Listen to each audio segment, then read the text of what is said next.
Miracles happen when it's an impossibility with man.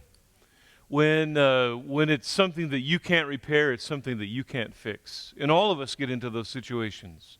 We get ourselves into financial difficulties. Sometimes there is something that happens in the marriage. It is out of our control. It's out of our hands. Things happen to our bodies. There are health needs. There are tragedies that occur through accidents. And doctors cannot repair this. A psychologist cannot repair this. A family therapist cannot fix the problems in the family. And we cry out to God and we ask God for a miracle. And then we come to church on a Sunday morning and the pastor starts to preach a series about believing for miracles and understanding that God can do miracles. And we heard last week testimonies of miracles. Somebody texted me the other day and said, Pastor, I want you to know that after 3 weeks of no sleep because of back and hip pain through my job, I want you to know that after coming to the altar Sunday morning, God touched me. I had my first pain-free night in 3 weeks. They were giving God the glory for that. See, so God still does the miracles. But let's just be honest. Let's talk about what all of us want to talk about sometimes. Let's just be honest. What about those miracles that don't happen? What about the times you have been prayed for? What about the times that you came forward in a church service and you prayed and you sought God's face and His favor for an answer to prayer and you have not received it yet?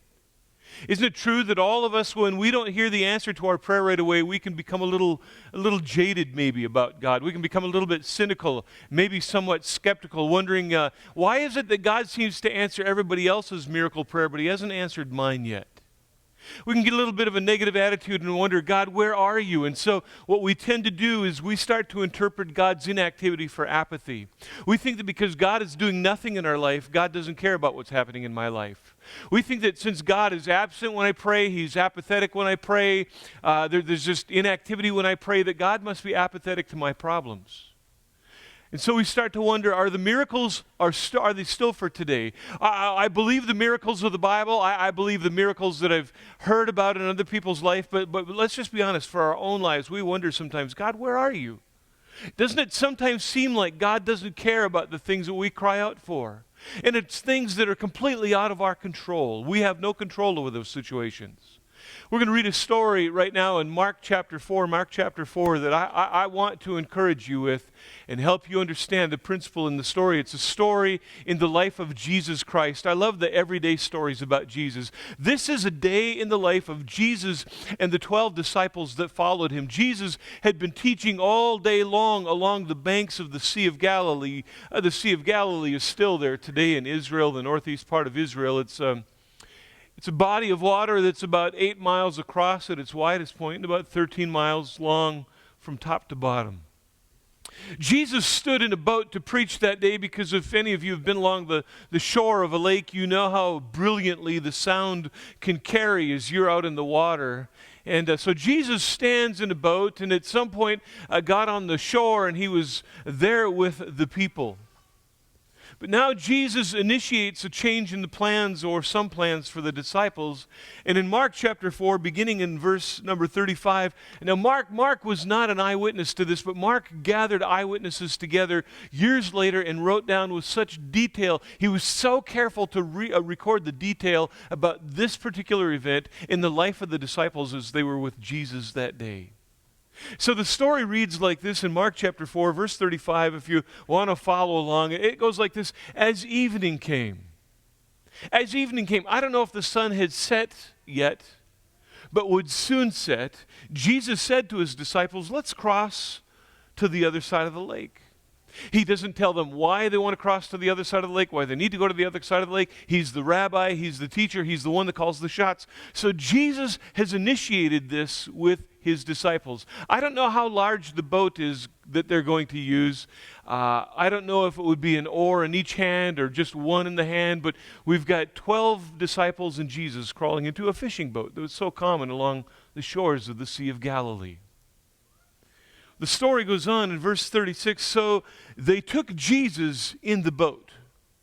That is a key phrase, as you're going to see as the story goes on. They took Jesus in the boat.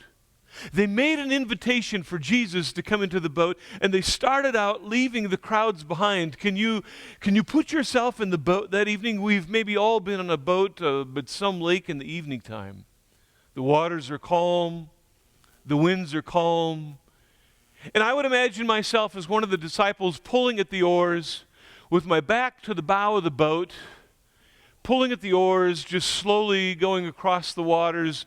And as I look at the banks, I can see the crowds begin to dissipate and walk up the green hills back to their homes.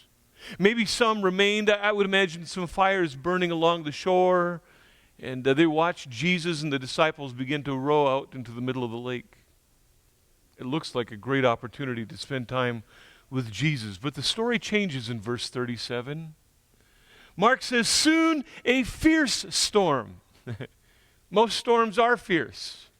This is a fierce storm. It came up, and high waves were breaking into the boat, and it began to fill with water.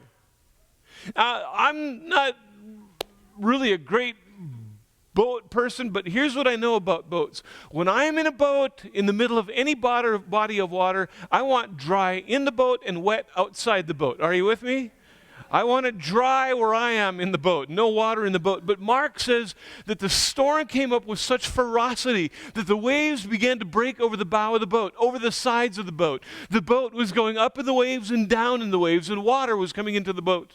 I would imagine that if you were there with me, you would be in the boat and you'd be pulling at the oars, straining at the oars as the wind was blowing so hard. Other disciples that weren't rowing were grabbing whatever would hold water and began to bail water over the sides of the boat. It's a lost cause because faster than they can bail, the water is probably coming into the boat. You can hear the storm. You can hear the wind blow. You can see the waves coming over. Your face is wet. Your clothes are now wet. Your feet are drenched as water sloshes back and forth in the bottom of that fishing boat. And with such ferocity and suddenness, the storm comes. And isn't that the case for the storms that impact our lives? None of us plan on a storm. None of us plan on a financial storm. We don't plan on our spouse walking into the room saying, it is done, it's over, I'm done with this relationship, I want out. None of us plans on a car accident or a tragedy that something happens that puts us in the hospital and doctors can't repair it. But those are the storms that happen in life. And those are the moments when we say, God, I need a miracle. My baby needs a miracle. My finances need a miracle. God, my marriage needs a miracle. I need a miracle. We cry out to God because the storms of life are not planned. We don't recognize them coming. We don't see them coming. They just happen, and they happen quickly. And so it was with the storms on the Sea of Galilee. The Sea of Galilee could be so hot in the day with the Mediterranean sun, the humidity so thick it looks like a fog across the lake in midday. But at night, when the cool, dry air comes in from the plains, it mixes, and suddenly there's a storm, and so it was for them that evening. Mark records something so fascinating in verse number 38. While all of the storms are going on, and the waves are breaking over the boat, and the wind is blowing like crazy, and the disciples are shouting, they're just shouting, row, row. I mean, they want to get beyond the storm, out of the storm. If you're in the middle of the lake, you want to be at the edge of the lake. Let's just get to dry land. They're bailing water over the edge, and suddenly in the midst of all of this chaos and turmoil, one of the disciples notices where Jesus is, and he's not rowing or bailing water. In fact, verse 38 says, Jesus was sleeping at the back of the boat with his head, and I love the detailing, on a cushion. Not on one of the seats, not on a bucket they had for fish, not on some bag they carried supplies in. He's got his head on a cushion, and he's out like a light. I have to divert a little bit here and just share with you. There's this amazing part of our brains. I learned this in biology in Bible college. It's in the back of your head. I don't know how they know this stuff. It's called the reticular activating system. This is how your children can be at a rock concert, and they're out like a light. They don't hear a thing. This part of the brain that just shuts off your brain and says all of those sounds. Here's the amazing thing. Your brain, the reason that you can sleep through certain sounds is your ears still hear all the sounds, but your brain says that's a normal sound. You don't need to wake up for that. And so here's Jesus hearing a normal sound, the wind and the waves. There's no need to wake up for this. He's not alarmed by this at all. They're going crazy in the boat. Can you hear the sounds? I thought about bringing volunteers up here to make the sounds of waves and wind, but it would be somebody just blowing, and I don't know what, we'd all make sounds there, the whole thing. And they woke him up, and they shouted to him, Teacher! And here's an amazing question. Don't you care that we drown. Let's just be honest. I don't care how long you've been walking with God. Doesn't it sometimes feel like that? Maybe you've never verbalized those words, but you sure thought them, haven't you? Don't you care? Because you know what? I've been praying about this, Jesus, and I don't see the miracle that I've expected. And so, you know what? Jesus, if I'm going to be really honest and very transparent with you right now, it seems like, it feels like, it looks like you don't care. Because my family's still fighting.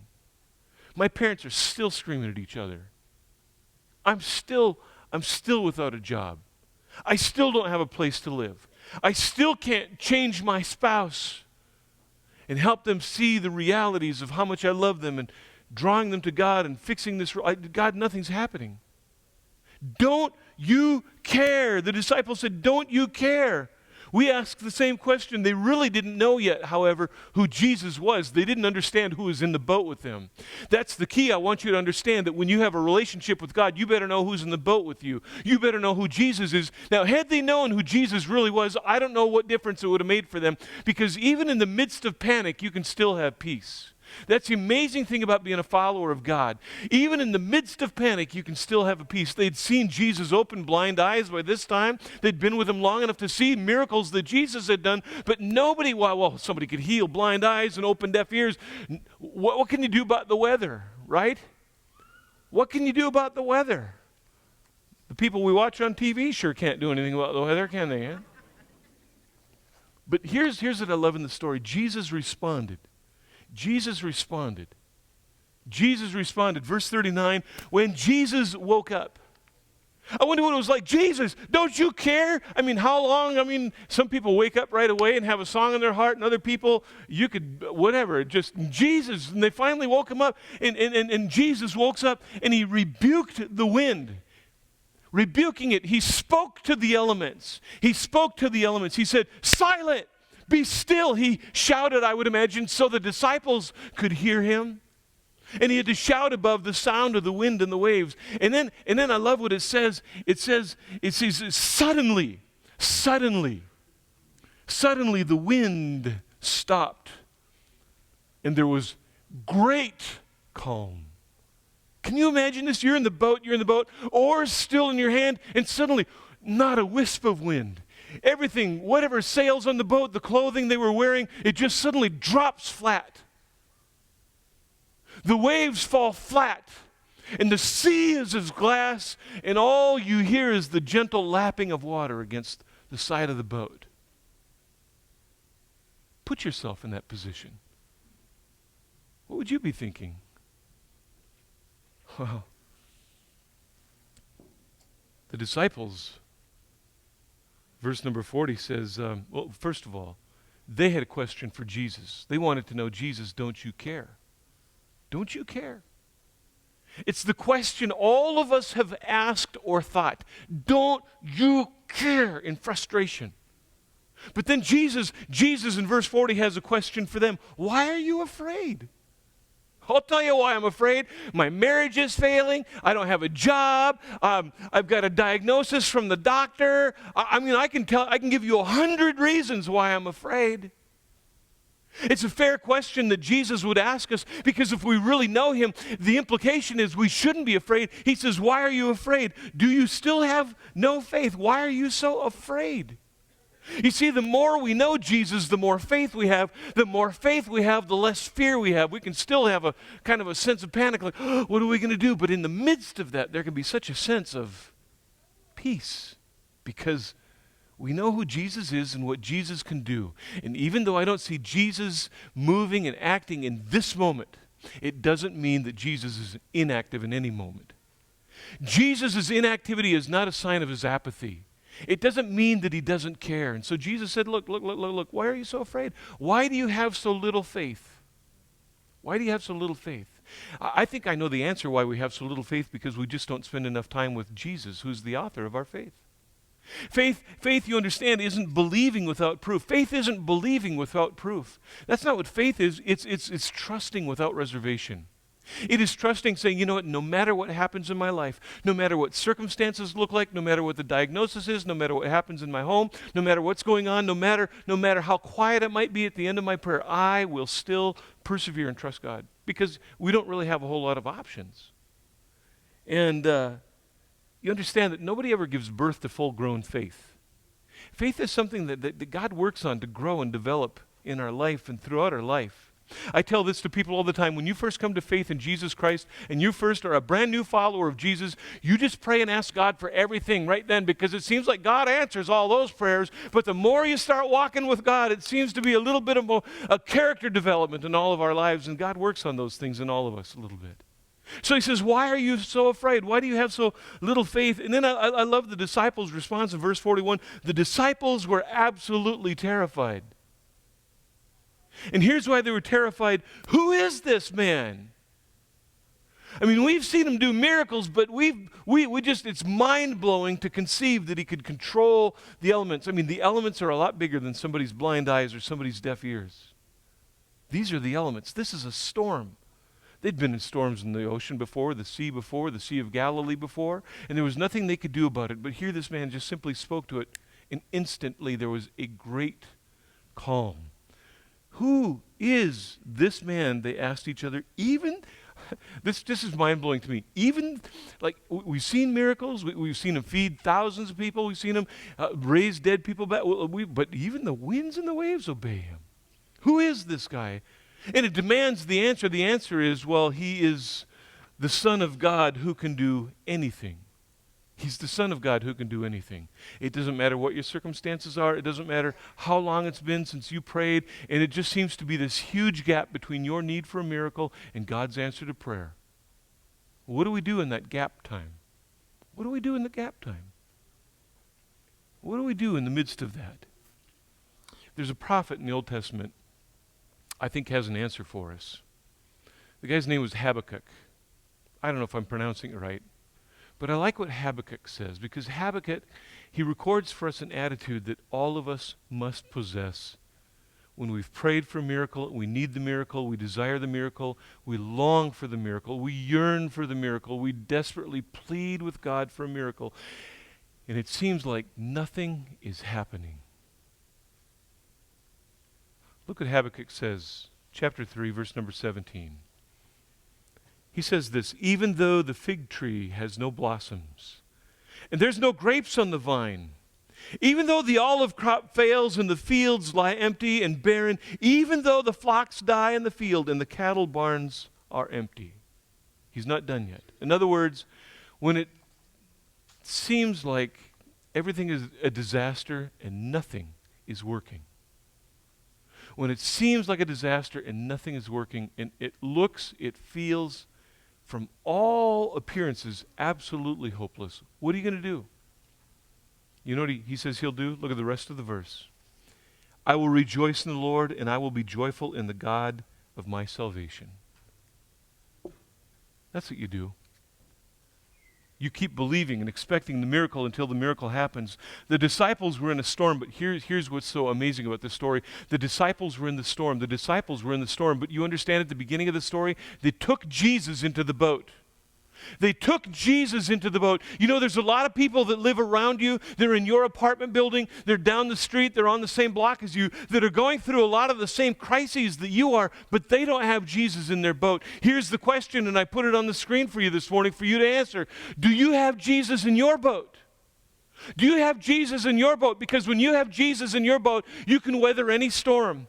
You need to have Jesus in your boat until the miracle comes, because he's the source and the answer for the miracle. You can't do the miracle on your own. The source of the answer, the hope for the answer, the hope for the miracle is Jesus in the boat. You need to make the invitation for Jesus to be in your boat. May it be kind of a great metaphor in essence to say, you know what, if Jesus is not a part of your life, if he's not in him we live and move and have our being. And if Jesus is anything less than that, if you merely invite him to be a spectator to your life, only to come in when disaster strikes, that's not having Jesus in your boat. You need Jesus in your boat. In fact, give him the oars and let him row. Give him the rudder and let him steer. Let Jesus call the shots. You need to keep Jesus in your boat. Now, I know that today some of you are in a storm. We prayed for miracles last week. We're not going to stop praying for miracles and believing for miracles. You said, Pastor, I was up at the altar last week. We prayed. And in fact, Pastor Dan was up here this morning and just said, has anybody here, you want to tell God, you want to tell the rest of the church about your story about a miracle? And here's what I think happened. Either, number one, you were too shy and bashful to come up, and I think that's a real possibility. I think it might have been a case where it was very personal, and we don't necessarily want to tell the whole church about it. Or I think a third option is we haven't seen the miracle happen yet. But we want to believe that the miracle is still a possibility. And so those are the miracles that we're going to pray for today and believe God for them. Will you bring Jesus into your boat if you have no relationship with Jesus Christ right now? You know who he is. He's a spectator to your life. And you know what? You just call on Jesus when there's a crisis in your life.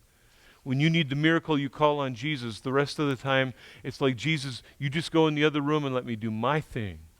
And when a problem comes, I'll invite you back in. Until then, I don't want you to know what's going on in my life. You need to have Jesus in your boat. You need to step out from where you are this morning. In just a moment, I'm going to have people come. We're just going to pray and believe.